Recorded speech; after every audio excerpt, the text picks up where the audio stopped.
The ജേർണലിസ്റ്റിലേക്ക് അമേരിക്കയും ഇറാനും തമ്മിൽ ഉടൻ ഒരു യുദ്ധമുണ്ടാകും എന്ന നിലയിൽ കേരളത്തിലെ പല മാധ്യമങ്ങളും ഇന്ന് രാവിലെ മുതൽ ബ്രേക്കിംഗ് ന്യൂസുകൾ നൽകുന്നുണ്ട്. ഒപ്പം ചില പാശ്ചാത്യ മാധ്യമങ്ങളും അമേരിക്ക ഉടൻ ഇറാനിലേക്ക് കയറി ആക്രമിക്കും എന്ന നിലയിൽ പല വാർത്തകളും പുറത്തുവിടുന്നുണ്ട്. എന്നാൽ ശരിക്കും എന്താണ് ഇപ്പോൾ സംഭവിച്ചുകൊണ്ടിരിക്കുന്നത്? ഒരർത്ഥത്തിൽ നോക്കിയാൽ ഇപ്പോൾ യുദ്ധം ആരംഭിച്ചു എന്ന് വേണമെങ്കിൽ നമുക്ക് സാങ്കേതികമായി പറയാം.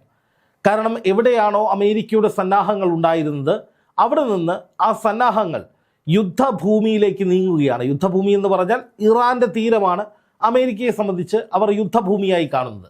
അപ്പോൾ സാങ്കേതികമായിട്ട് അമേരിക്കൻ പടക്കപ്പലുകൾ ഇറാനെ ലക്ഷ്യമിട്ട് മുന്നോട്ട് നീങ്ങുമ്പോൾ സ്വാഭാവികമായിട്ടും അത് ഒരു യുദ്ധത്തിൻ്റെ തുടക്കം അല്ലെങ്കിൽ യുദ്ധ ആരംഭം എന്ന് നമുക്ക് വിശേഷിപ്പിക്കാൻ കഴിയും. ഒപ്പം ഇറാൻ എന്താണ് ചെയ്യുന്നത്?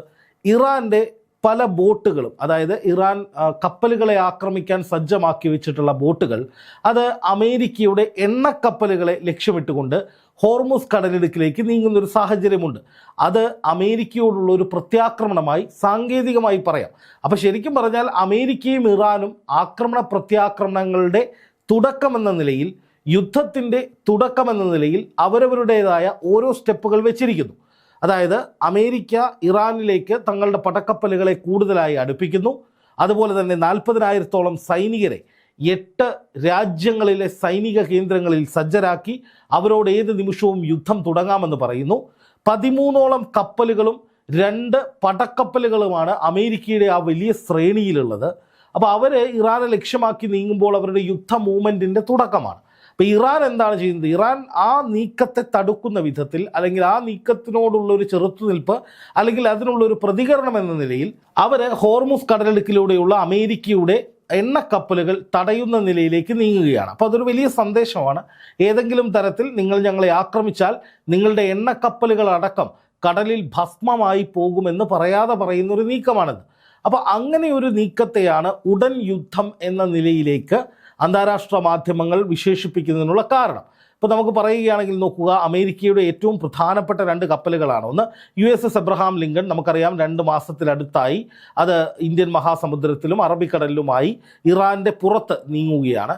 അതുപോലെ USS ജെറാൾഡ് ഫോർഡ് എന്ന് പറയുന്ന ഒരു ഏറ്റവും വലിയ പടക്കപ്പൽ, അത് അറബിക്കടലിലെത്തിയിട്ട് ഒരാഴ്ചയിൽ താഴെയാകുന്നുള്ളൂ. അവരും ഇപ്പോൾ ഇറാന് നേരെ നീങ്ങുകയാണ്. അപ്പോൾ ഈ 2 പടക്കപ്പലിലുമുള്ള സന്നാഹങ്ങൾ എന്ന് പറഞ്ഞാൽ ഒരർത്ഥത്തിൽ പറഞ്ഞാൽ ഇറാനെ തച്ചു തകർക്കാൻ അല്ലെങ്കിൽ തച്ചുടയ്ക്കാൻ പര്യാപ്തമായ സന്നാഹങ്ങളുണ്ട്. ഒന്നിൽ ഏതാണ്ട് 90-ലധികം യുദ്ധവിമാനങ്ങളുണ്ട്, അതിനനുസരിച്ചുള്ള ബോംബുകളുണ്ട്, അതുപോലെ മറ്റ് സംവിധാനങ്ങളെല്ലാം ഉണ്ട്. അതുപോലെ തന്നെ 2ാമത്തെ പടക്കപ്പലിലും സമാനമായ സന്നാഹങ്ങളുണ്ട്. 90-നടുത്ത് തന്നെ യുദ്ധവിമാനങ്ങളും അതിനനുബന്ധിച്ചുള്ള ബോംബുകളും മിസൈലുകളും മറ്റെല്ലാ സംവിധാനങ്ങളും അതിലും ഡിസ്ട്രോയറുകൾ അടക്കമുള്ളവയുണ്ട്.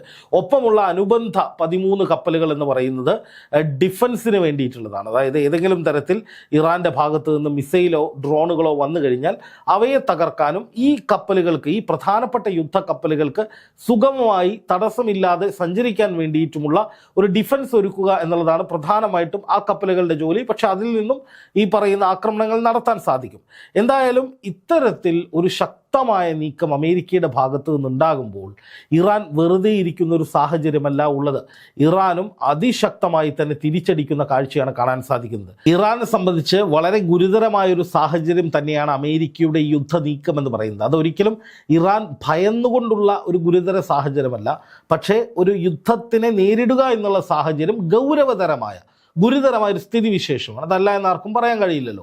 അപ്പോൾ സ്വാഭാവികമായിട്ടും അത്തരം ഗൗരവതരമായൊരു സാഹചര്യം അടുത്തു വരുമ്പോൾ അതിലും ഗൗരവതരമായ നീക്കങ്ങളിലൂടെ ഇറാൻ അതിന് പ്രതിരോധം തീർക്കുകയാണ്. അതിൽ ഏറ്റവും പ്രധാനപ്പെട്ടത് ചൈനയും റഷ്യയും ഇറാനും ചേർന്ന് ഇപ്പോൾ ഹോർമുസ് കടലെടുക്ക് കൈയടക്കിയിരിക്കുന്ന ഒരു സാഹചര്യമുണ്ട്. അത് ഈ യുദ്ധം തുടങ്ങി എന്നതിൻ്റെ പ്രകടമായ അടയാളമാണ് കേട്ടോ. അത് വേറെ സംഭവമൊന്നുമല്ല, വെറുതെ ഒരു സൈനികാഭ്യാസമോ അല്ലെങ്കിൽ ഏതെങ്കിലും തരത്തിൽ കരുത്തു തെളിയിക്കലോ അല്ല. അത് യുദ്ധം ആരംഭിച്ചു എന്നതിൻ്റെ കൃത്യമായ കാഹളമാണ്. കാരണം ഇതിനു മുമ്പ് ചൈനയും റഷ്യയും ഇറാനും ചേർന്ന് ഏതാണ്ട് ഒരു 1.5 ആഴ്ച മുമ്പ് ഹോർമുസ് കടലിടുക്കിൽ ഇതുപോലെ ചില സൈനിക അഭ്യാസങ്ങൾ നടത്തിയിരുന്നു. അത് സൈനിക അഭ്യാസത്തിൻ്റെ ഭാഗമാണ്, തങ്ങൾ ഒറ്റക്കെട്ടാണ് എന്ന് പ്രഖ്യാപിക്കുന്നതിൻ്റെ ഭാഗമാണ്.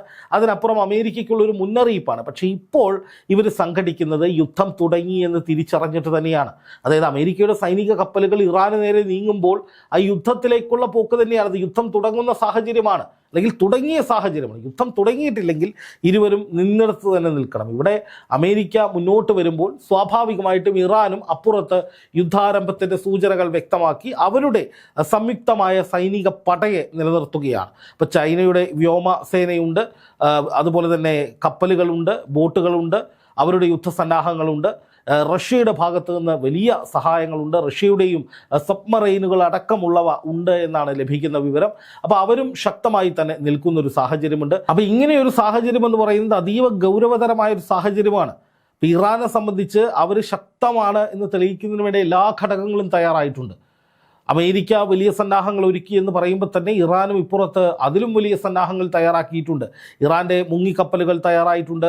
അവരുടെ 3000-ലധികം മിസൈലുകൾ അമേരിക്കയുടെ സൈനിക കേന്ദ്രങ്ങളെ ലക്ഷ്യമിട്ടുകൊണ്ടും അല്ലെങ്കിൽ കടലിലെ അമേരിക്കയുടെ യുദ്ധക്കപ്പലുകൾ ലക്ഷ്യമിട്ടുകൊണ്ടും ഈ ടെല്ലവീവിനെ ലക്ഷ്യമിട്ടുകൊണ്ടും ഇസ്രായേലിനെ ലക്ഷ്യമിട്ടുകൊണ്ടും സജ്ജമാക്കി നിർത്തിയിരിക്കുന്നു എന്നവർ പറഞ്ഞു കഴിഞ്ഞു.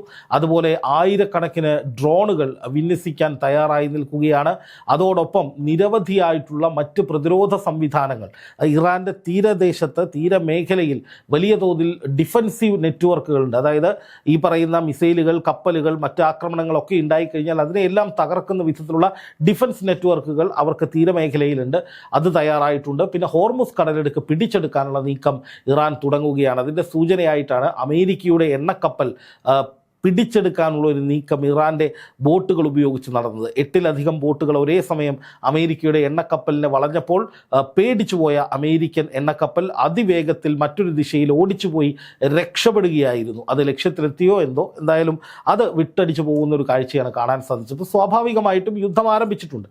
അപ്പോൾ ഇനി സംഭവിക്കാൻ പോകുന്നത് എന്താണ്? ഇനി എണ്ണക്കപ്പലുകൾ പിടിച്ചെടുക്കുക, എണ്ണ ടാങ്കറുകൾ തകർക്കുക എന്ന ഏറ്റവും തന്ത്രപ്രധാനമായ നീക്കത്തിലേക്ക് ഇറാൻ കടക്കാൻ പോവുകയാണ് എന്നുള്ളതാണ്. അവിടെയാണ് ഈ യുദ്ധത്തിൻ്റെ ഏറ്റവും തീവ്രമായ ഗുരുതരമായ സംഭവങ്ങൾ ഇറാനിൽ സംഭവിക്കാൻ പോകുന്നത്. ഇറാൻ്റെ തീരമേഖലയോട് ചേർന്നും ഹോർമുസ് കടലെടുക്കും. അത് ഇറാൻ്റെ ഭാഗം തന്നെയാണ് എന്ന് അവർ കരുതുകയാണ്, അല്ലെങ്കിൽ അവരുടെ കയ്യിലുള്ള പ്രദേശമാണ്. അപ്പോൾ അവിടെ ഗുരുതര സംഭവങ്ങൾ സംഭവിക്കാൻ പോകുന്നതിൽ ഒന്നിപ്പോൾ സംഭവിച്ചു. എണ്ണക്കപ്പലുകൾ ടാർഗറ്റ് ചെയ്യും എന്ന് ഇറാൻ തീരുമാനിച്ചിരിക്കുന്നു. രണ്ടാമതിന് സംഭവിക്കാൻ പോകുന്നത് എണ്ണക്കപ്പലുകൾ അതിലെ പോകാത്ത വിധത്തിൽ തടയാനുള്ള നീക്കമാണ്. അപ്പോൾ സംഭവിക്കുന്നത് എന്താണ്? ഏതാണ്ട് 2 കോടി ബാരൽ എണ്ണയാണ് ഈ ഭാഗത്തു കൂടി ദിനം പ്രതി കടന്നു പോകുന്നത്. ഏത് ഈ പറയുന്ന 33 കിലോമീറ്റർ വീതിയുള്ള ഹോർമുസ് കടലിടുക്കിലൂടെ. അപ്പോൾ അത്രയും വലിയ തോതിൽ, അതായത് ലോകത്തിലെ എണ്ണ വ്യാപാരത്തിൻ്റെ 20%-ലധികമാണ് അതിലെ പോകുന്നതെന്ന് ആലോചിക്കണം. അപ്പോൾ അത്രയും വലിയ ഒരു എണ്ണ വ്യാപാരം നടക്കുന്ന ആ ഇടനാഴി പിടിച്ചടക്കിയാൽ എന്തൊക്കെയാണ് സംഭവിക്കുക? ഗൾഫ് മേഖലയിൽ വലിയ നാശമുണ്ടാകും, വലിയ തോതിലുള്ള തിരിച്ചടി ഉണ്ടാകും, വരുമാനം ഗണ്യമായി ഇടിയും, തൊഴിലവസരം ഇല്ലാതാകും, പ്രവാസികൾ തിരിച്ചു വരേണ്ടി വരും.